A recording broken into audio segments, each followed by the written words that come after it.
Simple lang yung lugar, mahalaman, Filipino food. At nasa Quezon City lang to.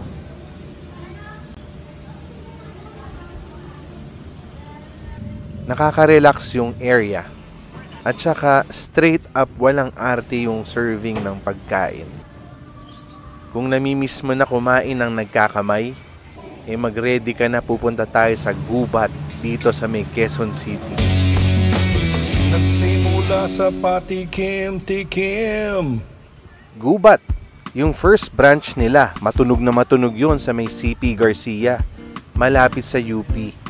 Pero nung nagbukas sila dito, na nabalitaan namin na mas may parking, dito kami pumunta. Malapit lang to sa QC Circle at saka sa Quezon City Hall. Located to sa 43 Mayaman Street. Mas maalwan dito. At patay na oras ako pumunta, kaya naman walang tao masyado. O wala talagang tao. Huni ng ibon ang meron dito.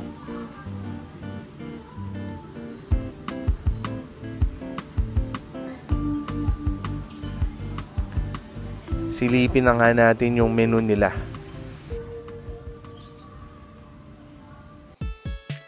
Lahat ng rice meals dito, meron ng itlog na maalat.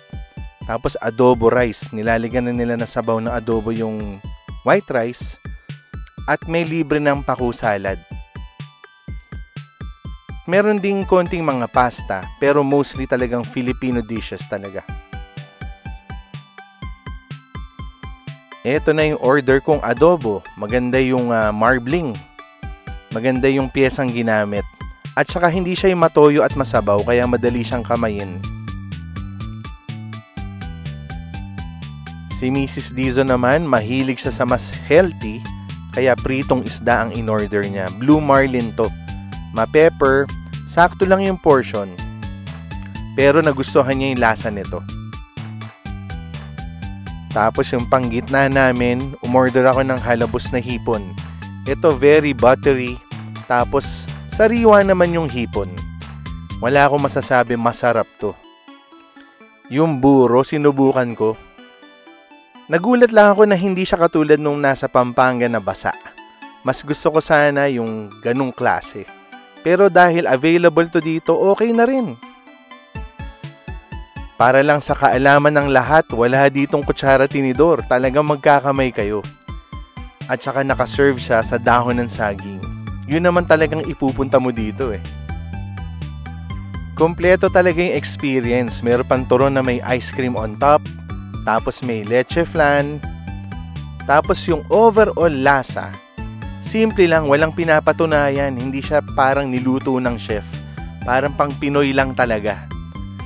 Tapos ang pinaka-appeal talaga yung environment at saka yung magkakamay kayo dito. Ibang-iba talaga. Nagustuhan namin ni Mrs. Dizon. Okay talaga dito sa lugar na to, kaya nung nag-crave yung isang kaibigan ko ng Filipino food na balikbayan, ito agad yung naisip kong puntahan. Ito na nga yung mga in-order namin. Actually, inulitan ko lang yung hipon, yung isda. Pero this time, titikman ko yung fried chicken. Si Peds umorder ng lechong kawali. Mukhang solid na solid ang kapal nito.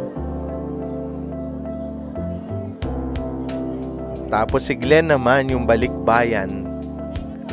Adobo yung kinrave niya. Tamang-tama. Bagay ito kinakamay. Bumalik kami dito, sobrang okay dito.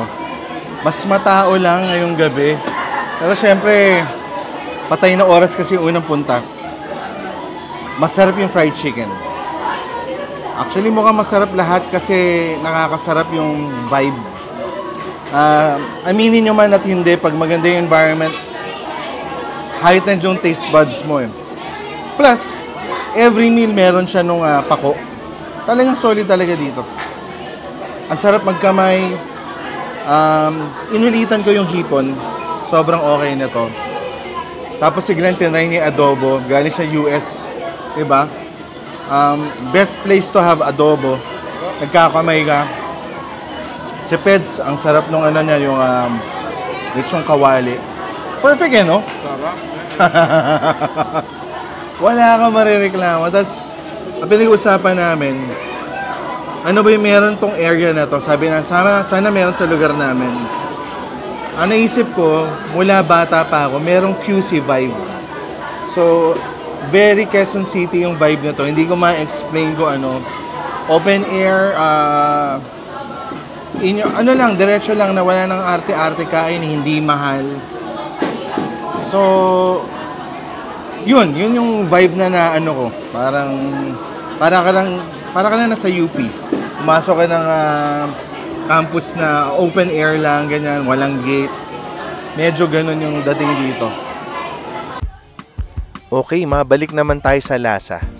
Unang-una, nabanggit ko na simple lang dito. Hindi ka maghahanap dito ng elevated Filipino food kasi wala ngang gimmick. Simpleng pagkain, simpleng pagkakaluto, yun ang na-appreciate namin dito. Hindi mo na kailangan gawing magarbo pa kasi yun ang tema ng restaurant na to. Yung fried chicken, simple lang, walang butter, prito lang, parang asin at paminta lang, pero masarap dahil nga nagkakamay ka, bagong luto, at kasama mo yung mga kaibigan mo, kasama yun eh. Naki-experience ako ng order ni Peds. Self-explanatory to. Isasawsaw mo lang sa Mang Tomas. Automatic ang sarap nito. Pritong baboy. Di ka talaga magkakamali dyan. At syempre yung hipon. Talagang ito ang babalik-balikan ko. Ako lang yun, panlasa namin to.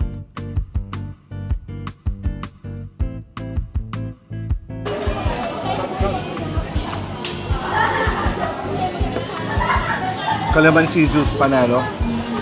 Pero ito mas gusto ko ito yung turmeric tea.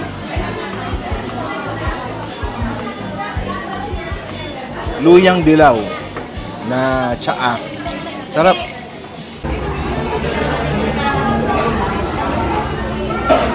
Solve ba, Glenn? Best meal so far. Best meal. Man, ang sarap. Tikman nyo yung hipon. Sige. Para, sobrang solid. Walang biro, Glenn. Try mo. Yung hipon, sobrang sarap. Parang sa pula yan. Ito yung number 1 namin dito, though. Ang best seller talaga dito. Obviously, yung Pinoy mahilig sa isang kawali. Madali appreciate talaga yung prito na yan. Pero yung hipon, well, at least for us, no? Ang sarap nito. Buttery, may tamis. Obviously, niluto siguro sa may soft drinks. Pero, itong combo na to, yan na. Yan tatlo na yan. Isda, hipon, manok. Sobrang gabog. Mamatay. Yun naman, isa na namang panalong dining experience kasama mga kaibigan ko. Oo nga pala, kung pupunta kayo dito, Tuesday to Sunday ang operations nila. 2 branches, kayo na bahala mamili. Yun.